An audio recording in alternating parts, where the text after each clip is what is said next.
I break post play down into two parts. The first part is post fundamentals. These are the big picture things I want my post up players doing and thinking when they catch the ball in the post. The second part is our post series. We'll get to that later on. When we catch the ball in the post, we have to have a plan. We never want to catch the ball and just see what happens. We call this our plan of attack. We have a very simple plan. We want to get to the middle of the floor.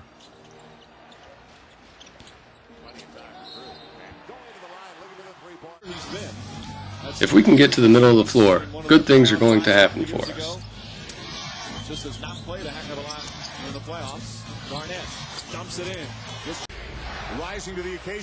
On either block, we catch with a consistent goal, that of attacking the middle of the floor. From a big picture point of view, I want our post players to know our three-step process, which is catch, look, and go. Here we'll talk about getting a catch. We can't talk about post play if we can't catch the ball in the post.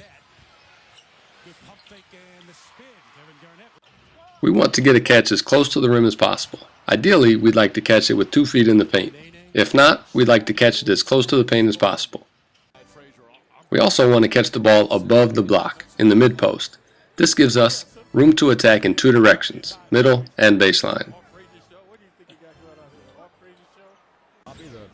Here, Blake is able to attack baseline because he caught the ball in the correct spot. Oh, yes indeed.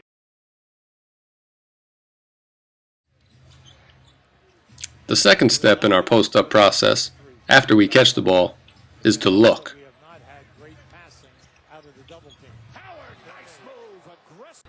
We are looking at the perimeter defenders. We need to look before we attack to make sure we aren't dribbling blindly into a trap or a defender digging on the post. Attacking one-on-one in the post, I like our chances, but we cannot make an effective post move when 2 people are defending us.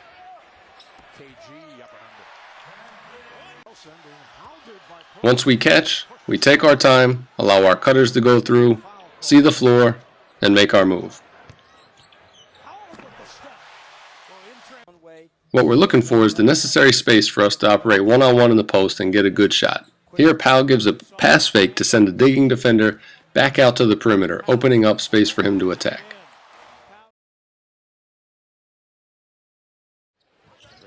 If the post entry feeder is not cutting through, take a quick look and make your move. We always want to look after we catch, but that doesn't mean we always have to hold the ball before we make a move.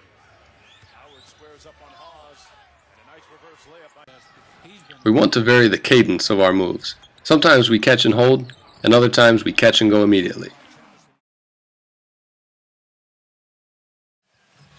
Sometimes when we catch, the defense is either trapping the post or digging. In this case, we have to kick the ball out and look to repost.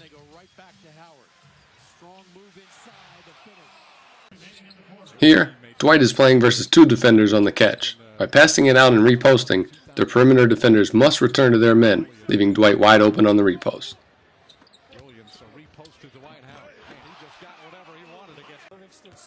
By using our 3-step checklist, we were able to look, read the defense, and create an even better opportunity for ourselves on the repost.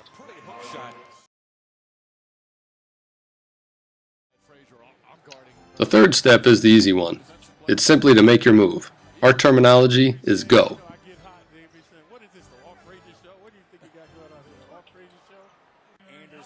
Just to recap, our big picture 3-step process, again, is catch, look, go.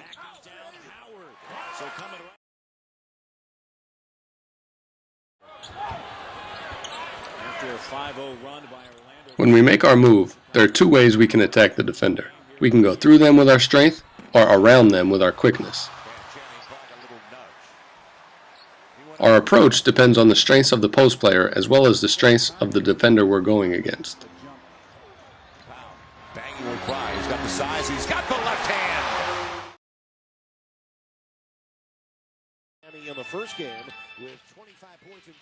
Here, we will see 3 examples of post players going around their defenders. Here, Ashik thinks Dwight is going to bang with him, but guesses wrong and gives up an easy basket.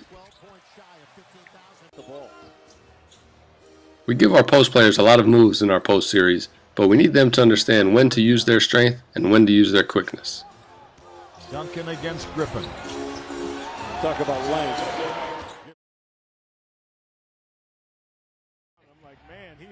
When a defender is leaning on our post up, we want to look for the lock and lob.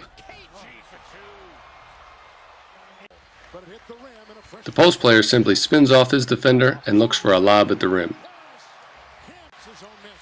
This is a high-level read that takes some practice, but is worth the investment in time. Part 2 of our post play tape talks about our post series. These are the moves we make once we catch the ball and have gone through our checklist. We have 3 series of attack in our post series. The first is our get middle series. The second is our high side series, and the third is our low side series.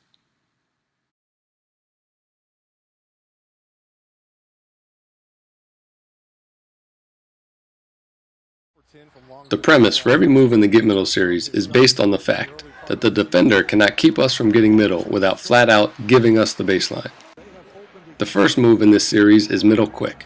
We simply turn to the middle of the floor, run straight across the lane, and finish any way we can, usually a running hook. We do not dribble in place. We turn first with a quick shoulder movement, then put our dribble down. We dribble out in front of us, leading us into our running hook. We are not concerned with which shoulder we are turning over. Our goal is just to get to the middle of the paint and take it from there. A running hook is a terrific shot for our bigs, as long as they're working on it every single day.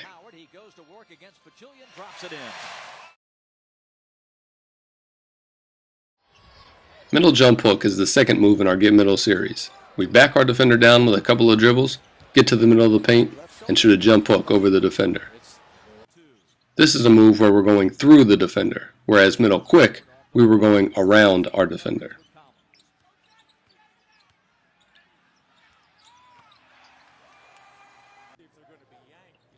We use the strength in our lower body to back our defender down with each dribble.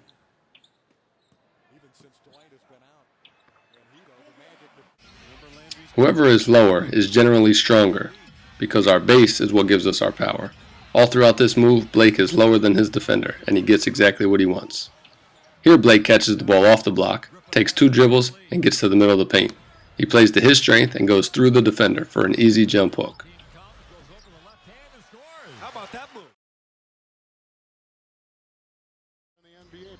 Some players may feel more comfortable finishing with a jump shot instead of a jump hook.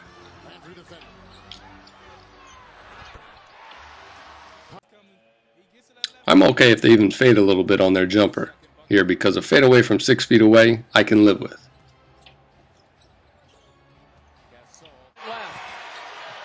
Sheed uses his incredibly high release point on his jumper to make this shot almost indefensible.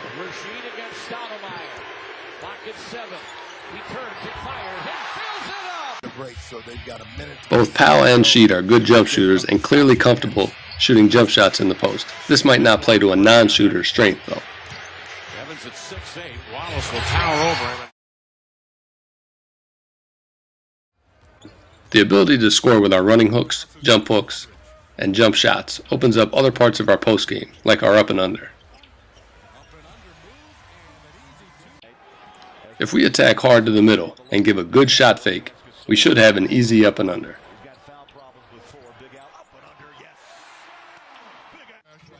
The shot fake is what sells the move. We have to give a hard, aggressive shot fake where the ball comes up above our head to make the defenders bite. If we are not as strong over our right shoulder, this is an easy way to avoid that and play to a strength.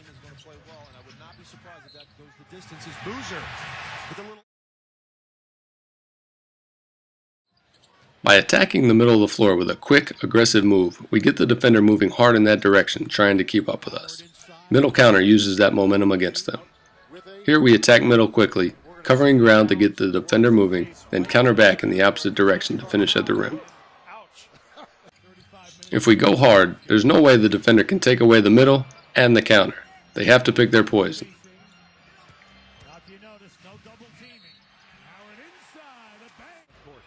Here, you see the defender jump hard to the middle to body Dwight and take it away, but Dwight counters quickly to the baseline for an easy finish.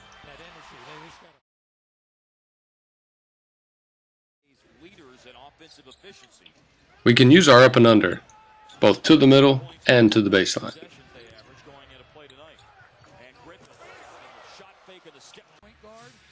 With this move, again, showing the ball on your shot fake is vital. Give a great shot fake with the ball above your head.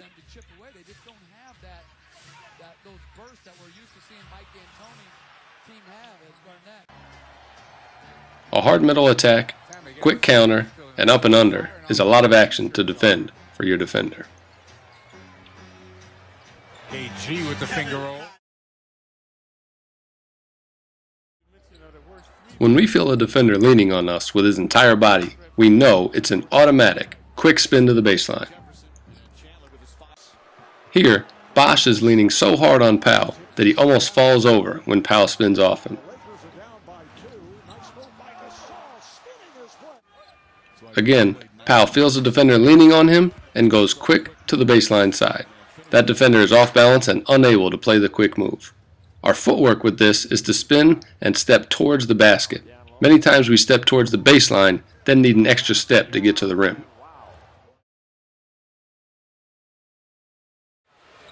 We can use this move off the catch or off a live dribble. The concept remains the same. If a defender is leaning on us, we quick spin to the baseline. Here, the defender guesses the offense is going through him, but instead goes around him. Our high side series is a series of moves where we pivot on our high foot. That is, whichever foot is higher on the floor or closer to the free throw line when we get a catch in the post.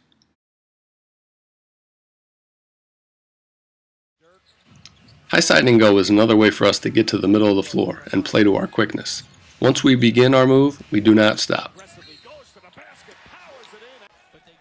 We swing the ball through aggressively and out of reach of the defender. An aggressive rip through leads us into the move. We rip the ball through low and hard, just like we were attacking on the perimeter. Our jab game and our rip through work transfers to every spot on the court. You see how smooth and fluid Dwight is with this move. Once he pivots, he does not stop. It's all one smooth attacking motion.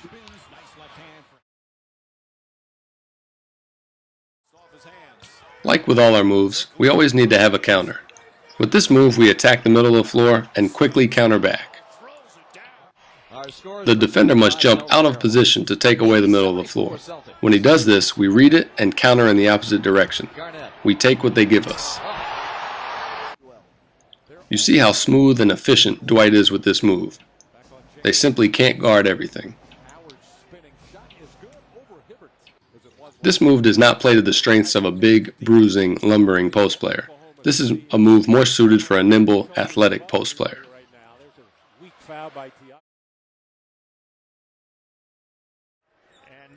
High side jab jumper again plays off the concept of us attacking the middle of the floor.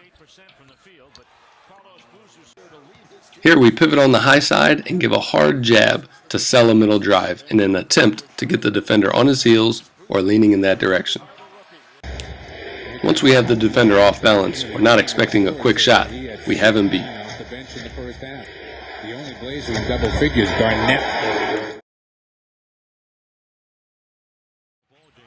The last move in this series is high side, jab middle, go baseline. Once again, we just want to get the defender leaning middle so we can attack in the opposite direction.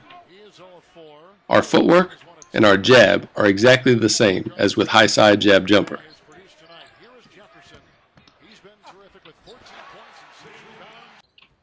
Here you see Jefferson give an aggressive rip through that's below his knees, just like we work on every day in our footwork series.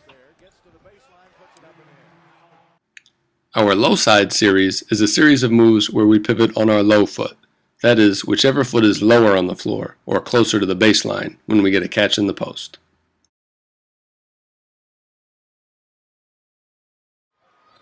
The low side series has the same 4 moves as the high side series, but instead of attacking middle, we are attacking the baseline. Here, KG attacks quickly in one smooth motion with an aggressive rip through, leading him to the rim.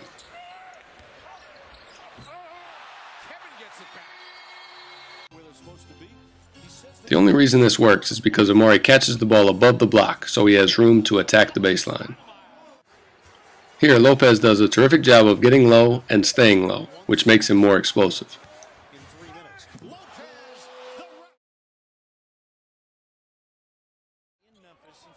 Having an aggressive low side and go attack always sets up a nice counter.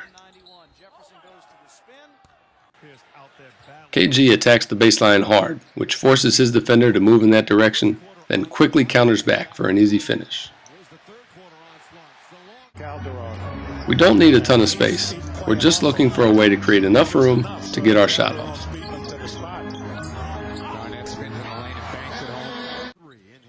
Quick attack, quick counter, easy finish.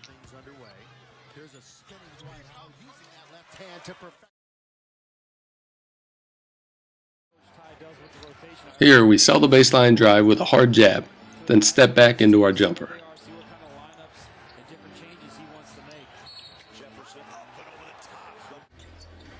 All we want is to back the defense up enough for us to get our shot off.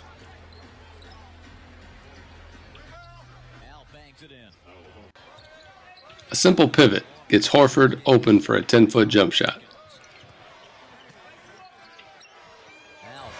Puts it down. A terrific low side jab gets the defender leaning baseline so we can attack middle.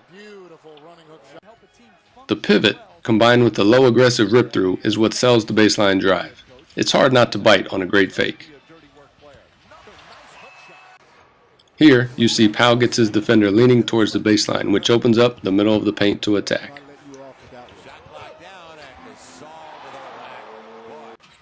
Again, you see the effect this move has on our defender. Dwight has him moving in the complete wrong direction.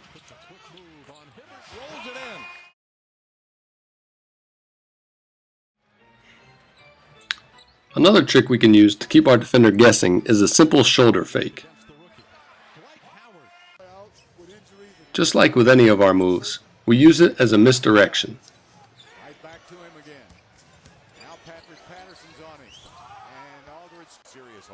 Our goal is to get the defender moving in one direction so we can score in the other.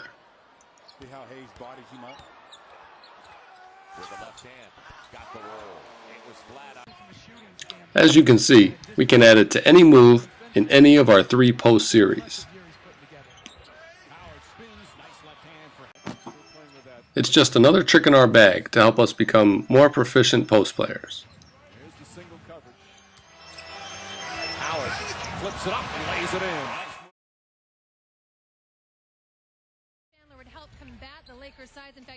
Sometimes we make a move and aren't able to create a shot for ourselves. We don't have to force anything if we keep our footwork solid.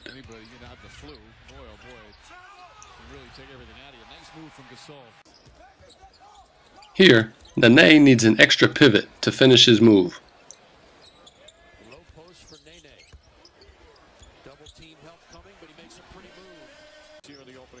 Just keep in mind that we have the ability to step through and use extra pivots to finish any of our moves. Now it inside, banks it in.